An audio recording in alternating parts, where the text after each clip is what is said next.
Testing 1 2 3. Testing 1 2 3. We are back.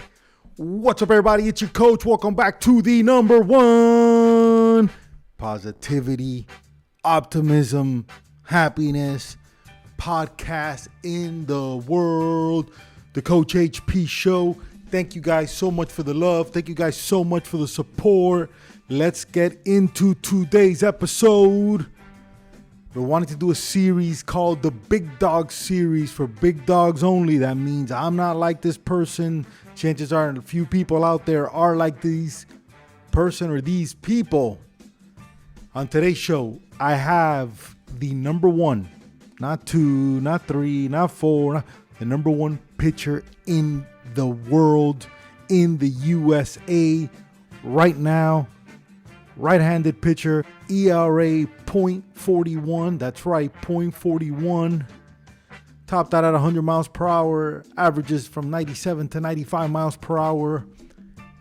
I got the one and only, the Vanderbilt commit, which I don't think he's going to step 1 foot in Vanderbilt. I think he might go in an airplane from Georgia to where he's going over Vanderbilt, but I don't think the dude's ever going to pitch one inning in Vanderbilt.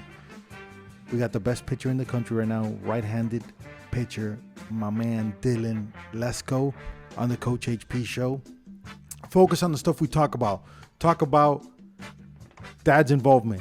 Talk about playing other positions. Talk about arm care. Talk about pressure of being the number one pitcher in the country. Stuff that matters to me. At the end of the day, the only two things we can control, which is what I told him at the end, is effort and attitude. And how we deal with adversity. And how you deal with adversity is effort and attitude. It's your coach. Subscribe if you're into happiness, positivity, and winning. Without further delay, Dylan Lesko on the Coach HP Show. Let's go. And I'm going to tell you this with all the sincerity in the world, that if you're the number one overall pick of the 2022 MLB draft, Dylan, and that is the highlight of your life, you will be a loser.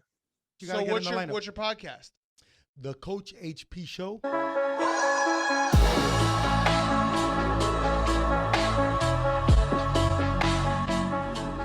I love it. Coach HP. HP, I like it, what man. a vibe. You got a great vibe going on. We're happy we can meet you. Great energy. All right, 3, 2, 1, boom, and we're on. Dylan, when I asked a bunch of people that you were coming on, bro, I must have gotten at least, I think, like 300 questions, bro, to hit you with. The first 3 are gonna be mine, and then the rest are gonna be from other people. So Okay. my first one, I think, is the most important one, is the hair. How's it looking? It's looking good. I still got the mullet from San Diego going. It's not too long because our high school coach, he likes us to be like clean cut, shave, everything for game days. So it's a mullet, but still controlled. Can you grow a beard at all or no? I can, but just during high school season, I shave it every couple days. Every couple of days. Do you use a electric razor or like a just like manual handheld? manual? Old school? All right. Yeah. When you go to the mound, there's a song that they usually play, right? Do you have yours already or no? No, I'm still thinking of mine for this year, but might do some like rock and roll type thing, or maybe like Lil Uzi, because that's my go-to rapper, something like that. What was your song last year? I think last year I did 5% Tint by Travis Scott. All right. I like that, bro. I like that, man. Dude, here we go. These are questions for you. Here's another one that I thought of. How hard is it to deal with the pressure of, because at some point it's already normal that you're the best pitcher in the country, right? It's facts, right? It's facts. But when I played baseball, you would only see like in a newspaper or something, or that's it, right? But now people actually tag you. Like you look at stuff, it's like, oh, ranked number 3 in the world, and they tag you. So now you're seeing that, bro. How did you deal with that at the beginning versus how do you deal with that now? At the beginning, I feel like it kind of got to me more just being young and having that publicity and being like immature, I guess. I let it get to my head a little bit, but it was always my dad, like, just telling me, like, you can't stop working. You got to keep going because there's people out there trying to be better. And I feel like I've kept that mentality. Like, I still have stuff to prove. I still have things to improve on, get better. So I've kept that mentality. And now it's more just like, I got to go out there and keep proving I am that player. And I can't let up. Dude, talking about Pops, what's Pops' name? Corey. Corey. Growing up, was Corey your coach? No, he never coached me, but he would always be there supporting me, driving me to practices, and just really letting the coaches and me do my own thing. And then ride homes, we'd talk about it and everything, but he was never my coach or anything. I love Corey, man. I love him already, dude. Now, question.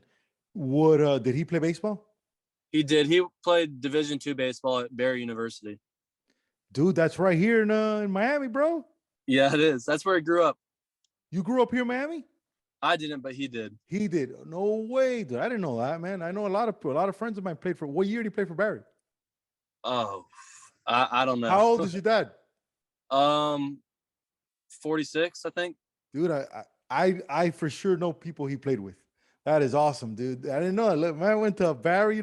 Barry, I don't know if you know this or not, but that's an undercover, really good baseball school because a lot of people here in Miami that either don't want to leave or they don't go D1 or whatever, they go to Barry, and Barry's usually stacked, man. Really? That's cool. So, I did not know that. It ain't no Vanderbilt, bro, but it's all right, let's get it. I love your dad, bro. I love that already. Okay, here's some questions, dude. When did you stop hitting? I still hit actually in high school. Really? What position do you DH or they put you in the field? I'll DH like if it's like a day or two after I pitch, but other than that, I usually play shortstop. You pitch and play shortstop too? Yes. Damn, bro. Now, is it fun to play shortstop? You like all that? I love it. I mean, I'll say I'm pretty good in the field defensively. I think I'm really good. Hitting, I'm all right, but I love being out there just playing. What batter do they put you in the order? Last year I think I hit like around like 5 or 6 hole last year. Not bad, bro. Not bad, man. Not bad. So that eliminates, because they were gonna ask how your dad took making you a PO, but you're not a PO yet, so we're not gonna talk about that. I was gonna even say Vanderbilt, but we're gonna get to that in a second. How do you stay well, maybe because you play, but the days you don't pitch, how do you stay engaged in the dugout? I mean, honestly, it's just really finding any way to support the team, whether it be if I am in the field or hitting, if I have to keep a chart against the opposing team and just chart their pitches, help the batters, like find different things the pitchers do against them as a pitcher, like that I notice to help them when they're hitting, just small things like that. Really, any way I can help the team, I do. Dude, your teammates must love you, huh? Because it's like every time I read somewhere that you have like a .41 ERA or something. It was something cool. It was something good last year. So that means the last guy that got a hit off you was that like a year ago, or you were like a freshman or something? I mean, there's definitely guys who get me some days. You threw how many no hitters have you thrown? Honestly, I don't even know. It's been a couple in high school for sure. When did you start that glove tapping thing? It might have been sophomore or junior year, I think. Just help with my timing and rhythm on the mound. I feel like it helps me. I always see I see that on social a lot. The thing where the guys run and they throw the ball as hard as they can and everybody celebrates. Do you ever do anything like that or no? No, I've never really done any of those. Really, my main thing is just like long toss is what I do for like arm strength. Your arm, have you always been blessed with that thing, or was it something that you started to notice like, okay, I'm a little different with this? Talk to me about that. Yeah, I mean, I think I've always been blessed. I feel like I've always kind of thrown a little harder than some kids and stuff, but it was definitely a thing that I knew I had to keep working on, like long tossing, like I said, to strengthen it, weight room, to get the body right, just all types of things really just to make it the best. Dylan, take me through a week of preparation for you. A week for me, so I'll pitch like Friday in one of our games. And so this week, yeah, I threw a bullpen about 25, 30 pitches. Today I just light toss, really nothing too crazy. Tomorrow I'll probably long toss.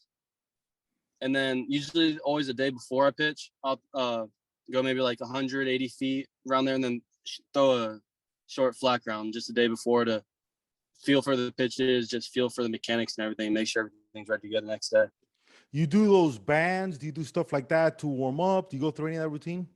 I do. I do bands and wrist weights, really just to get me loose and blood flowing, arm ready to rock. And then I do just the weighted balls, just like the reverse throws and everything, just to warm up. I don't do any like the drive line programs to throw hard or anything, just more to warm up and get the body loose before I start throwing a real baseball and going at it. When did you started to notice that you were just like an animal, bro, that you were better than everybody else? When did that come about? How old were you? I mean, honestly, I'd say my whole life, I feel like I've had the mentality, like at 8 years old, my dad moved me to East Cobb to play. And I mean, a lot of kids are not playing travel ball at that age. So that was definitely something I noticed. But just like, I think the biggest thing for me was when I was 14, going to like the PG Select Fest was the first time I realized I was one of the top guys around the whole country. Cause I always knew like Georgia, like I felt like I dominated these kids, like always felt like I was one of the better kids. But finally, like being with those guys around the country was the thing for me that like made me realize it. That's a great answer. It leads to my next question. What do you prefer, high school baseball or travel ball? Honestly, it just depends. Like I love travel ball. I love playing against all these kids all over. You meet new people, you form these great relationships. But I feel like high school has a slight advantage because you're out there playing with these kids I grew up with, like my best friends. We're competing for a state championship. We're playing basically for our city, for our friends at school. I just feel like you have that motivation to like just do more. And I feel like it's more intense in high school games, I feel like. But competition wise, travel ball is takes it, right? Or no? For sure. Because you have like the WWA big tournaments. Like super teams that get formed. Exactly. So there's definitely better competition overall in summer ball. Got it, bro. Did you always play on the best teams? Does that matter in development? Personally, I think I always did because, I mean, I guess I was always one of those top guys, so I was always put on those good teams. But it really does. I don't think it matters in development. I think you need to find a team where you can play on because getting reps is the most important thing. Because if you're gonna sit the bench for a top team, you're not getting any better. So really, just finding the team you play on and putting yourself out against competition and even the best competition, even if you're going to lose or might not have the best chance, that's the best way to develop because the only way to get better is to play the best, I feel like. That's awesome, man. This question here, this dude, his son actually pitched against you. And bro, the guy spoke real nice of you, man. He spoke real good. Looking through what Jack Leiter did, that he was supposed to go top 10 out of high school, and you're saying super similar, I think even more probably than he came out in picking Vanderbilt. How did that affect your decision to pick Vanderbilt? Did that affect it in any way, seeing something like that? Well, of course. I mean, just like last year, they had Kumar and Jack Leiter. And in the past, they've had people like David Price, Walker Buehler, just all these big names you see now and their development process they've gone through at Vanderbilt and their ability to just turn these high-level guys into something even better was huge when I was deciding where I wanted to go. And when I saw that at Vanderbilt, along with the great coaches, just being the SEC, the best conference, I feel like the unbelievable competition there and just competing for a national championship, just all that combined, I felt like it was the perfect choice. Nice, bro. Are you a Braves guy? I do cheer for the Braves. Let me give you a good Braves story, buddy. So like about, this is going to be 2005 or something. Yeah, I think like 2006, 2007, I think. I'm in Los Angeles and Beverly Hills. I'm working with this kid. And I'm working with him in pitching. He's a lefty. Mm-hmm. At the time, he was like 6'1", 6'2". Already had a Sandy Koufax style curveball. But I'm working on his hitting. And he went to a school, Michael Jackson went to a school, and it was called Montclair Prep.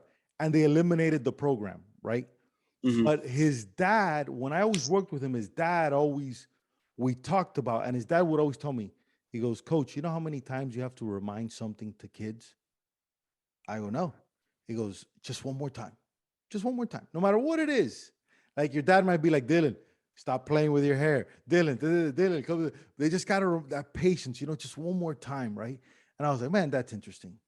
And that kid went on to get drafted by the Padres, 7th overall. Got traded from Matt Kemp to the Braves. Okay. About 4 years ago, there was a big hurricane here in Miami. So the Marlins, instead of playing here, played over there. And Stanton hit a bomb off this dude that still hasn't landed. It's this great, right? But the guy got his revenge the year after.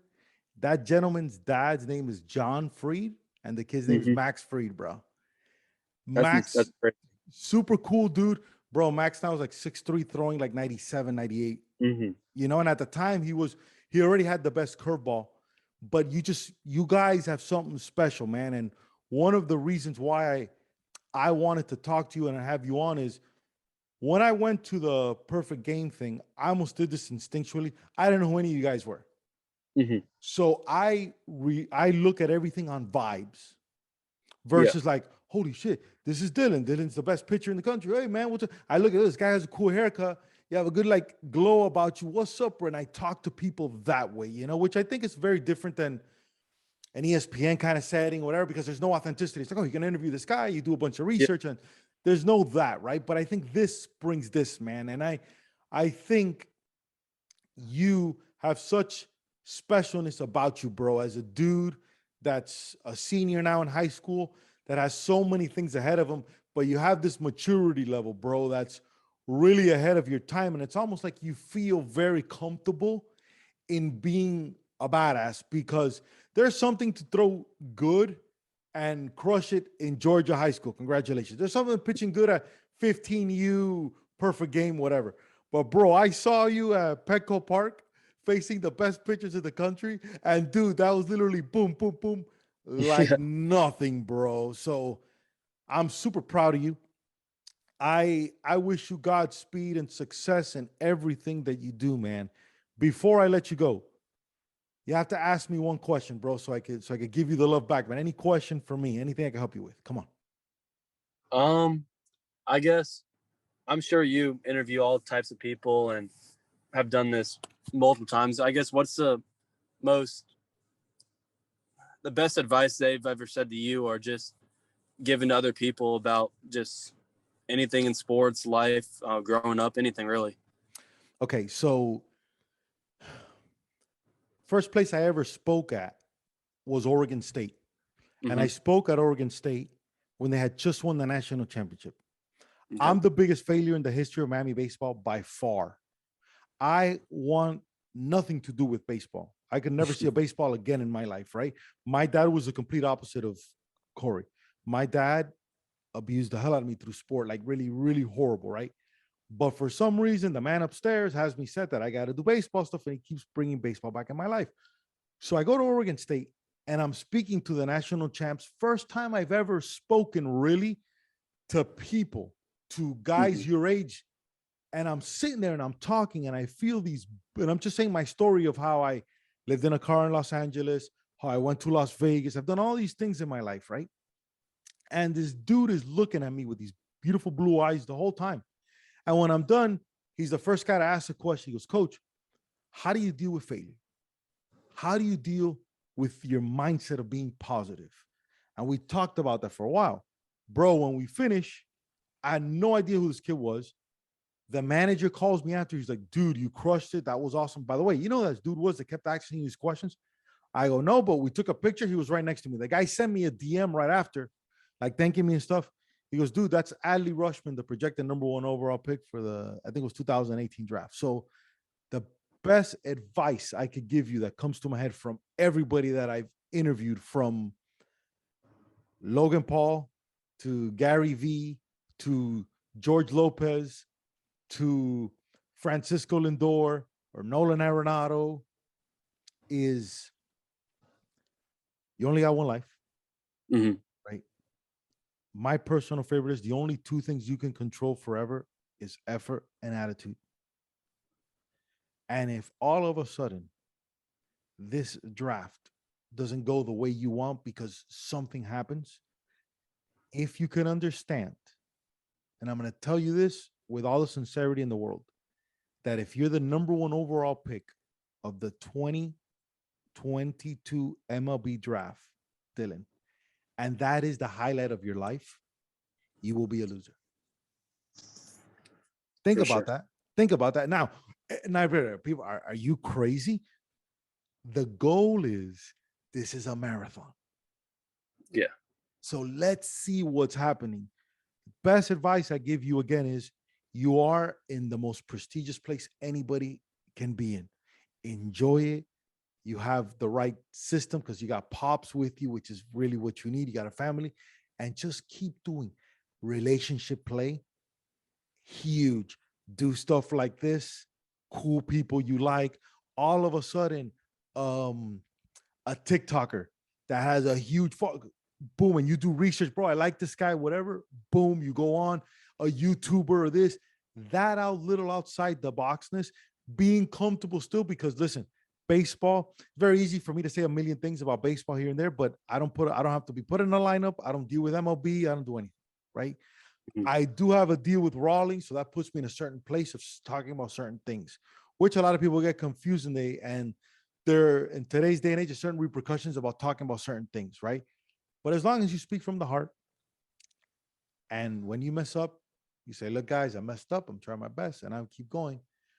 Dude, you can't lose, because, listen, I hope nobody ever hits a home run off you. It's going to happen. I hope a chick doesn't break your heart, bro. It's going to happen. I hope nobody lets you down. It's going to happen. The thing you got to try to remember is, you haven't dealt with a lot of adversity yet, because you're absolutely dominant in the baseball. I don't know, professional, if maybe you had a sickness in the family, maybe whatever. But when that adversity hits and you really can't prepare for that till it comes, if you just remember that the two things you can control, which are right there, which is effort and attitude, you say, you know what? I tried my best. You take it like a man and you attack the next day. Dude, you can't lose, bro. No, that's so true. I mean, I've heard that from a young age, effort and attitude. And the more you think about it in really all aspects of life, it's so true. You know what I'm saying? Because you're the man. Let's say you end up going to Vanderbilt, bro, and you're the number 4. You haven't been the number 4 probably never in your life. You know what I'm saying? So that humbleness to understand, like, it's just part of the process. It's just because there's a reason why the real greats have dealt with adversity, why Tom Brady dealt with adversity, while Jordan dealt with it. You know, that he got the high school, that whatever, which you haven't yet, bro. And I hope you never do. Dude, I love you, bro. I wish you the best, man. I'm gonna, what is it? What's your IG in case people want to follow you and see you crush it? Dylan Lesko 27. That's the man. Keep going hard. Keep doing your thing. And I'm super proud of you, bro. I appreciate it. Thank you.